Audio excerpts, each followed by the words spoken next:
Bonjour à tous et bienvenue à la Caisse nationale militaire de la sécurité sociale pour une nouvelle émission spéciale en partenariat avec Skyrock PLM. On va parler d'un sujet qui nous concerne tous, c'est la santé bucco-dentaire, parce que pour prendre soin de ses dents, il ne suffit pas juste d'avoir un joli sourire comme le mien.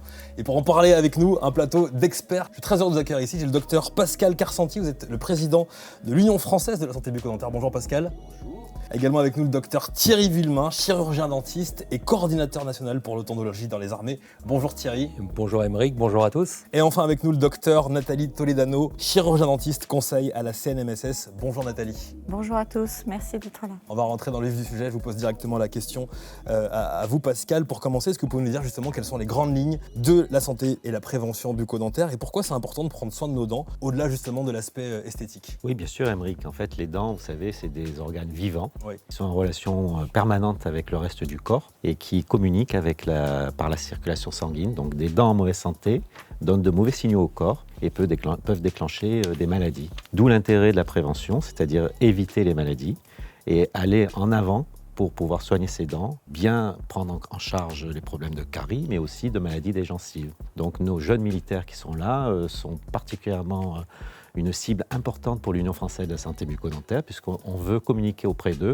pour qu'ils aient une bonne santé et éviter les maladies. Concrètement, quelles sont les conséquences d'une dent manquante, par exemple? Alors, les conséquences, elles peuvent être multiples. Une dent manquante, ça va engendrer un désordre lors de l'encastrement des dents, puisque les dents manquantes, hormis le fait que ce soit inesthétique, puisque une dent manquante, c'est de suite visible au sourire, mais ça peut engendrer des défauts de posture. Il peut y avoir les dents qui se chevauchent ou qui viennent fermer le trou ou qui peuvent sortir de leur logement et créer des problèmes de mobilité des dents autour de la dent manquante. Question pour Thierry, vous êtes coordinateur pour l'odontologie dans les armées. Comment cette réalité, justement, elle s'applique typiquement aux militaires? Pour les militaires, avoir des dents en bonne santé, c'est vraiment un aspect crucial. Le militaire part en opération, il va être isolé par rapport aux possibilités de soins dentaires. Imaginez 2 minutes un militaire qui se retrouve sur le terrain en milieu hostile, douleurs dentaires, problèmes infectieux. Il va avoir du mal à se concentrer, il va avoir du mal à communiquer avec les autres. Et du coup, c'est carrément la mission qui peut être mise en péril. Mais même au-delà de ça, le militaire en lui-même, il va falloir assurer sa prise en charge. Et là, au niveau du groupe, il ne va pas pouvoir rejoindre tout seul un site de soins. Ouais. Et donc, il va falloir l'accompagner dans ce milieu hostile. Et donc, ça va faire prendre des risques au groupe qui va l'accompagner. Voilà pourquoi c'est très très important d'avoir une excellente santé bucco-dentaire quand on est militaire. Nathalie, justement, est-ce que vous pouvez nous éclairer pour savoir comment surviennent les problèmes dentaires? Alors les problèmes dentaires, en fait, c'est la conjonction de 3 choses. Ouais. Il y a le terrain, la génétique, ça on ne peut pas faire grand-chose, mais éventuellement on pourra adapter les séances de soins en fonction de si on a des pathologies ou qu'on prend certains médicaments. Ensuite, il y a l'alimentation, donc on verra peut-être un peu plus tard dans ce plateau quel est le rôle de cette alimentation et il est primordial. Oui. Et ensuite, il y a une 3e chose, c'est le brossage de dents, donc l'hygiène dentaire. Et en fait, c'est la conjonction de ces 3 choses qui vont faire qu'on va être plus ou moins susceptible à avoir des caries ou des maladies parodontales. Je reviens sur ce point précis justement, l'alimentation. Pourquoi c'est important l'alimentation? Alors l'alimentation, c'est important à plusieurs titres. Il y a d'abord les sucres.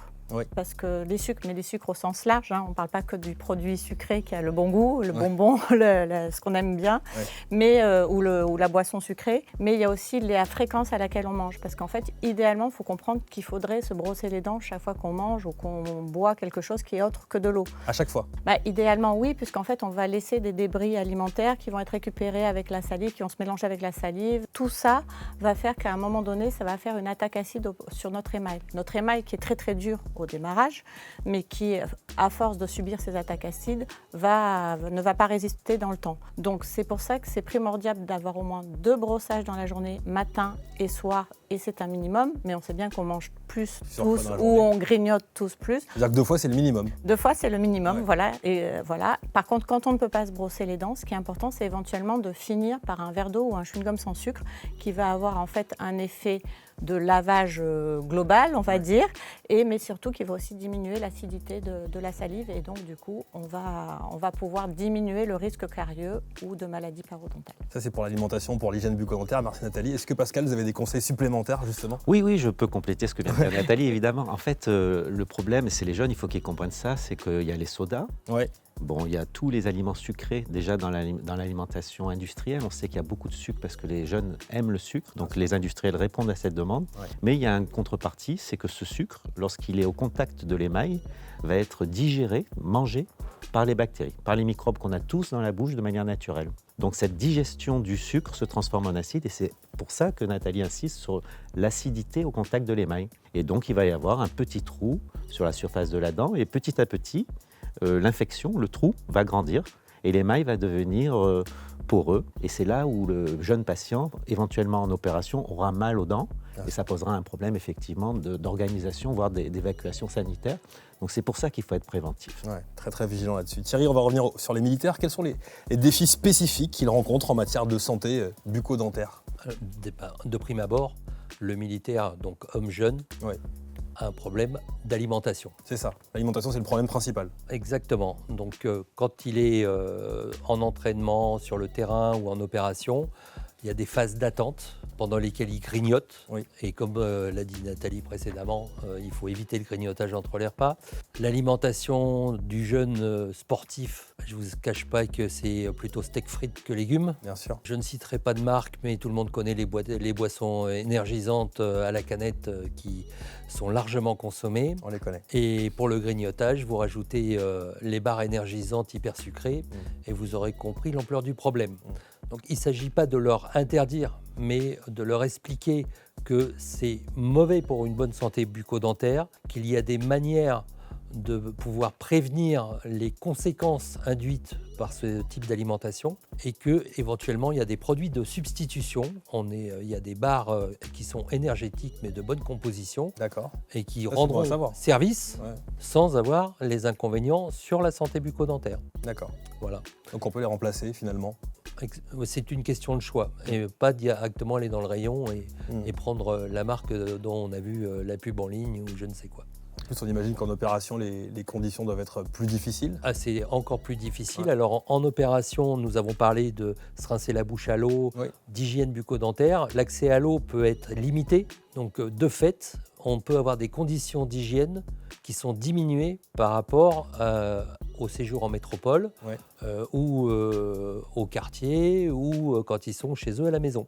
Malheureusement, c'est un fait de société et de cette profession contre lequel nous ne pourrons guère avoir d'influence. Cet accès à l'eau, bien qu'on installe des camps le plus près possible de sources d'approvisionnement, qu'on ait des systèmes de désinfection de l'eau pour pouvoir la mettre à disposition, c'est jamais assez. Ouais. Pour qu'on comprenne bien, quels sont les problèmes justement spécifiques et les plus fréquents chez les militaires ? Les problèmes les plus fréquents, comme dans la population générale, ça va être les caries, les maladies parodontales, donc les maladies des gencives, pour généraliser.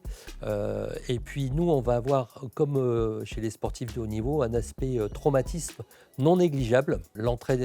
Ils font souvent de l'entraînement à ce qui s'assimile à des sports de combat. Parfois, ça se passe mal, on est blessé, et dans les blessures, les dents sont fréquemment touchées, donc il vaut mieux avoir des protections, comme des protège-dents. Et puis, dernier phénomène, particulièrement à l'entraînement haute intensité ou en opération, le stress. Et le stress va faire que le patient, donc notre militaire ici, va serrer les dents de manière abusive. Ça va entraîner des phénomènes qu'on appelle bruxisme, le grincement de dents. On commence à observer, par exemple sur des patients de confrères libéraux de la région parisienne, des apparitions de fêlures, de micro-fractures sur des dents initialement parfaitement saines, donc qui n'ont jamais dû être soignées, qui étaient indemnes de caries. Et petite fêlure, petite fracture deviendra grande et quand la dent commence à avoir une communication entre son intérieur et le milieu buccal, c'est la porte d'entrée pour les bactéries et l'infection n'est pas loin. Je vous passe sur les douleurs qui vont avec. Évidemment. Quelles sont justement, Nathalie, les actions spécifiques que la CNMSS peut mettre en place pour aider justement les militaires? Alors, depuis quelques années, en coordination avec le service de santé des armées, on met en place des actions spécifiques sur les bases ou sur les écoles militaires, où on se déplace avec l'UFSBD et on vient faire. Alors, on a différents types d'actions, on propose différents types d'actions parce que chaque lieu a ses particularités. Et ça peut être des actions triples où on va avoir à la fois une conférence, un stand et du dépistage pour les militaires. Attention, on reste bien sur du dépistage et sur de la prévention. On n'est pas du tout dans de l'aptitude, on est vraiment sur le dépistage-prévention et les gens sortent de ce dépistage avec un papier et s'ils ont besoin de soins en disant vous avez besoin de faire un détartrage, vous avez besoin de faire un soin, mais bien sûr ce n'est pas du tout réalisé le jour de cette action-là. Et en fonction des lieux, on peut faire que la conférence, on peut faire que les stands, on peut faire les trois et on est ouvert à faire d'autres formats si le lieu se prête à faire d'autres formats. Justement, Pascal, vous pouvez nous en parler un petit peu des actions du FSBD? Oui, bien sûr, on est des partenaires essentiels de la prévention parce qu'on a conscience que sans un message clair auprès des jeunes, par exemple, on a parlé d'alimentation, on va prendre des produits laitiers, il y a de la caséine dans les produits laitiers et cette protéine-là, elle protège l'émail. Donc c'est lors de ces actions de prévention et de communication qu'on informe les jeunes que, par exemple, le fluor, il est présent dans le poisson, dans les crustacés, dans les dattes, par exemple, dans les épinards.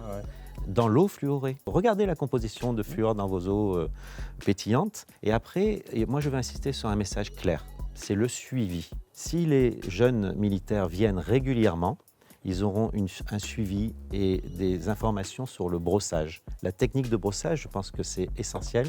Les 3/4 des jeunes patients pensent bien se brosser les dents, mais ils le font mal. C'est faux, Donc il y a une technique, il faut l'apprendre. Et après, c'est la garantie de ne plus avoir de problème tout au long de sa vie, parce que les dents, elles se remplacent qu'une fois, de 6 à 13 ans. Les dents de lait tombent, les dents définitives arrivent, et une fois que les dents définitives ont un problème, c'est irrémédiable. Il n'y a pas d'autre série de remplacement à part les implants. Là, c'est important ce que vous dites, parce que vous parlez de la technique du brossage, qui peut être essentielle si on la maîtrise bien toute notre vie, au final. Ouais, c'est un cadeau qu'on fait à nos patients quand on leur apprend à être autonomes sur le brossage, à bien gérer le problème d'hygiène bucco-dentaire. Thierry, est-ce que vous avez des conseils pratiques justement pour les militaires en opération, des conseils à nous donner? Alors en opération, c'est essayer évidemment de se rincer la bouche après chaque prise alimentaire ou après chaque boisson, d'éviter de boire directement à la canette. Les gourdes, par exemple, sont livrées avec des quarts et qui permettent de boire comme si on avait un verre à disposition. Évidemment, ça prend un petit peu plus de temps peut-être. C'est pas toujours très pratique. Mais on n'est pas toujours au milieu non plus d'un combat ou de préparation de quelque chose. Et au moment, en règle générale, des repas, si c'est organisé, essayer de manger le plus possible comme on mangerait chez soi. On met à disposition en opération quand même des alimentations équilibrées, certes à haute teneur énergétique parce qu'ils en ont besoin, mais il est hors de question de favoriser l'apparition de syndromes ou de maladies qui sont connues et qui peuvent être évitées par cette prévention. Nathalie, qu'est-ce que vous dites justement aux militaires qui disent on n'a pas le temps de prendre soin de nos dents en opération? C'est vrai. Je leur dis qu'il vaut mieux prendre 2 minutes au démarrage que 10 séances chez le dentiste avec des implants à la fin. C'est tout le message de la prévention, c'est que quand les choses sont prises au démarrage, un début de carie peut être soigné sans anesthésie, ça prend 5 minutes au fauteuil, la dent elle revient comme avant, elle est comme neuve, et puis plus on attend, plus la carie ou la maladie parodontale avance, et en fait il y a un moment donné où les choses ne sont plus réversibles, et quand on rentre dans des choses plus réversibles comme dévitaliser une dent, on sait que quand on dévitalise une dent, elle va avoir des qualités mécaniques qui vont être modifiée, du coup elle va être plus cassante, du coup peut-être que quand on va dévitaliser cette dent, il va falloir la couronner pour pas qu'elle se casse derrière, et puis peut-être qu'au bout de 20 ans, cette dent couronnée, elle va plus tenir le choc, il faudra passer à un implant. Voilà, donc en fait quand on prend les choses au démarrage, c'est petit, c'est rapide, c'est facile, et plus on attend, plus ça va être coûteux, plus ça va être compliqué, et on va rentrer dans... Donc c'est tout le message de la prévention, mais quelle qu'elle soit, pas forcément que bucco-dentaire. Un autre message sur la prévention peut-être, Pascal? Oui, en fait, le rôle du chirurgien dentiste, c'est quoi? C'est d'évaluer le risque de fabriquer une carie. C'est pour ça qu'il faut y aller au moins une fois par an. C'est ça, au moins une fois par an. On m'a demandé juste avant, c'est quand votre dernière visite, j'ai dit c'était il y a moins d'un an. Quand on va chez le dentiste, c'est qu'on n'a rien. C'est magnifique parce que du coup, le chirurgien dentiste va évaluer le risque de faire une carie. le risque carieux. C'est-à-dire que c'est pas grave d'y aller, de se dire qu'on n'a rien. Voilà, ça va être juste une consultation de suivi. Ouais. Et une fois que ce risque sera évalué, vous êtes à faible risque carieux, vous allez vous brosser les dents avec un dentifrice fluoré à 1000 ou 1500 ppm de fluor. Mais si vous êtes quelqu'un à gros risque carieux, votre dentiste il va vous dire tablez sur un dentifrice à 2500 voire 5000 ppm de fluor. Ça, c'est une information. Bien sûr. Il faut jouer sur le fluor et sur la quantité de fluor pour éviter d'aggraver le risque carieux. Et je vais même aller plus loin, c'est que si on est à fort risque carieux, on n'ira pas peut-être qu'une fois tous les ans chez le dentiste, on va préconiser d'y aller au moins tous les 6 mois. Tous les 6 mois. Voilà, on va adapter, en fait, c'est ce que je vous disais au démarrage, le terrain génétique, les pathologies, le terrain, enfin la personne elle-même et ses habitudes vont faire qu'on va déterminer ce risque carieux et qu'en fonction de ce risque, on va adapter les différentes visites. Est-ce qu'il y a des points qu'on n'a pas abordés justement dans cette discussion? Vous voulez Oui, effectivement, puisque nous nous adressons à nos militaires, je voudrais leur préciser quand même que cette histoire de prévention, de promotion de la santé bucco-dentaire, c'est en rapport avec leur aptitude médicale, qui est l'aspect médecine du travail de l'affaire, leur capacité à occuper un poste opérationnel avec de bonnes dents. Mais il ne faut pas oublier que la prévention, c'est avant tout pour eux. Et on a tendance, quand nous travaillons de concert, à dissocier justement cette histoire de prévention bucco-dentaire de l'aspect aptitude. Oui. Quand nous organisons ces campagnes de dépistage, donc, qui sont fixées conjointement entre la CNMSS et le service de santé des armées, et qui ensuite sont pilotées directement par la CNMSS, il n'y a aucun transfert d'informations, ils peuvent y aller en toute confiance. Nous, ce qui nous importe, c'est qu'ils soient des acteurs de leur propre santé et qu'ils participent eux-mêmes à cette opération de prévention et qu'ils le comprennent bien. Ça n'empêchera pas qu'effectivement, ils auront des visites médicales périodiques, qu'ils verront le médecin, que si le médecin a le moindre doute, il demandera l'avis d'un chirurgien dentiste militaire. On leur réexpliquera, malheureusement, pour certains qui n'auraient pas suivi, non pas ce chemin de croix, mais ce chemin vers la lumière d'une bonne santé bucco-dentaire et d'un joli sourire. En conclusion, le jour où l'unité part en opération, ils pourront rester sur le quai de la gare avant d'aller à l'aéroport ou sur le quai du port en regardant partir le bateau qui emmène leurs camarades. Ça, c'est une image qu'il faut qu'ils gardent à l'esprit. Un mot, Nathalie, sur le tabagisme. On n'a pas abordé la question du tabac. Et oui, les jeunes sont une population qui quand même souvent fume. Ouais. Alors le tabac, il y a le tabac fumé, mâché, la cigarette électronique. Oui. Bon, donc on va avoir différentes conséquences. Le propre du tabac, qu'il soit mâché ou fumé, souvent c'est que ça entraîne décoloration, donc c'est pas très esthétique. Ça va entraîner surtout en fait ça va favoriser, je vais dire, et les caries et la maladie parodontale pour 2 choses.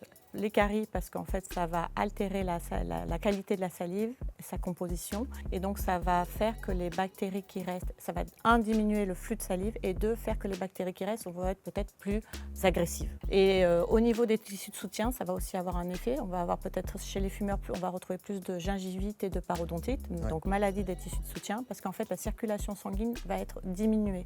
Donc ça veut dire que nos tissus qui soutiennent nos dents vont être moins bien irrigués. Quand Pascal disait que tout est en relation avec la circulation sanguine générale, c'est vrai. Donc comme c'est moins irrigué, ça va être moins costaud, pour faire simple. Et du coup, on va avoir ce risque de perte de dents. Si on va à l'extrême, on peut perdre des dents parce qu'on a un terrain fumeur. Voilà. On va à l'extrême, mais voilà, si on fait une projection un peu loin, c'est ça. Donc c'est le fumeur a beaucoup plus, le tabac entraîne des risques très accrus, va augmenter, on va dire, votre notion de, comme on a parlé tout à l'heure, d'hôte ou de génétite, va diminuer vos chances de récupération. Et surtout, quand vous allez avoir des soins, vous allez avoir une cicatrisation qui va être allongée. C'est-à-dire que si j'extrais une dent, un fumeur, il va avoir une cicatrisation qui va être moins bonne. Et voire, je vais aller jusqu'à l'extrême, des fois, on va contre-indiquer la pose d'implant chez un fumeur. Parce que, suivant sa quantité de... On voit vraiment les conséquences. Voilà, que là, on sait que sa vascularisation ne va pas être bonne, donc l'implant ne va pas bien prendre, et voilà. Une conclusion, est-ce qu'il y a quelque chose qu'on pourrait rajouter à cette discussion passionnante? On a beaucoup parlé des caries, des maladies parodontales. C'est vrai que c'est la problématique dentaire numéro 1. Mais vu la tranche d'âge des personnes à qui on parle, il y a aussi le risque de déclencher un accident d'éruption de dents de sagesse. hein, vu la tranche d'âge. Tout à fait. Donc ça aussi, dans le suivi, évaluer le risque, parce que aller se faire extraire une dent de sagesse en urgence dans un pays étranger, c'est jamais toujours facile. Non, c'est pas évident. Donc ça, c'est aussi un message. Après, on a parlé des protège-dents pour les conduites à risque dans des sports un peu à risque, hein, de traumatisme dentaire. Et puis enfin, on a parlé du brossage. Je pense que le brossage, il faut insister, c'est 2 fois par jour, le matin et le soir, 2 minutes de montre. Ah, c'est 2 minutes. Ouais. Avec une brosse à dents souple. Ici, on a... Je voulais faire la méthode. Oui, fais la démonstration parce que c'est important. Bien Faites sûr. la démonstration. On a dit que c'était intéressant pour tout le monde de se connaître la bonne méthode. Oui. Donc on va On va essayer l'appliquer, on va de la voir Oui. en fait un peu rapidement. C'est ma mâchoire donc. Donc la bonne technique de brossage, elle se fait déjà à bouche ouverte.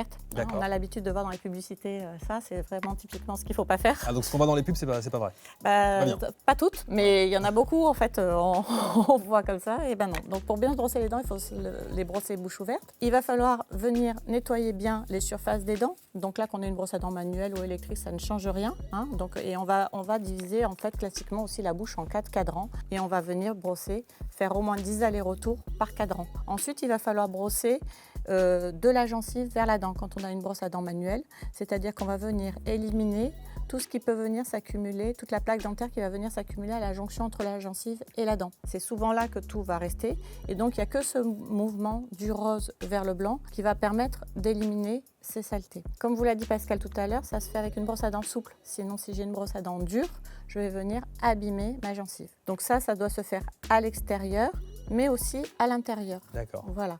Et quand on est devant, que la brosse à dents ne va éventuellement pas passer dans ce sens-là, pas hésiter à la mettre à la verticale, mais toujours avoir ce mouvement du rose vers le blanc. Si on utilise une brosse à dents électrique, il faut de préférence aussi qu'elle ait les poils souples, parce qu'on va venir la poser délicatement sur chaque dent et elle va faire son travail. Il y en a plusieurs sortes. Mais globalement, le mouvement va être celui-là de poser et de laisser la brosse à dents électrique agir sur chaque dent et on passe de dent en dent. Bien sûr, il faut passer sur toute la bouche. Merci beaucoup. Et ça doit durer 2 minutes. Et ça doit durer 2 minutes, le temps d'une chanson. Maintenant, il y en a des connectés qui vont vous faire... Enfin voilà, il y a plusieurs types, mais voilà, c'est 2 minutes. Merci beaucoup, docteur. De rien. Merci beaucoup à vous 3 et puis surtout retenez bien ces conseils. Il faut consulter son dentiste régulièrement, ça on l'a dit, au moins 1 fois par an, voire 2 fois par an. Adopter une bonne hygiène bucco-dentaire. On vous a donné pas mal de techniques pour ça pendant cette émission. Prenez soin de vos dents et elles vous le rendront bien. Merci à vous 3. Merci de nous avoir accueillis. Merci. Merci. Merci.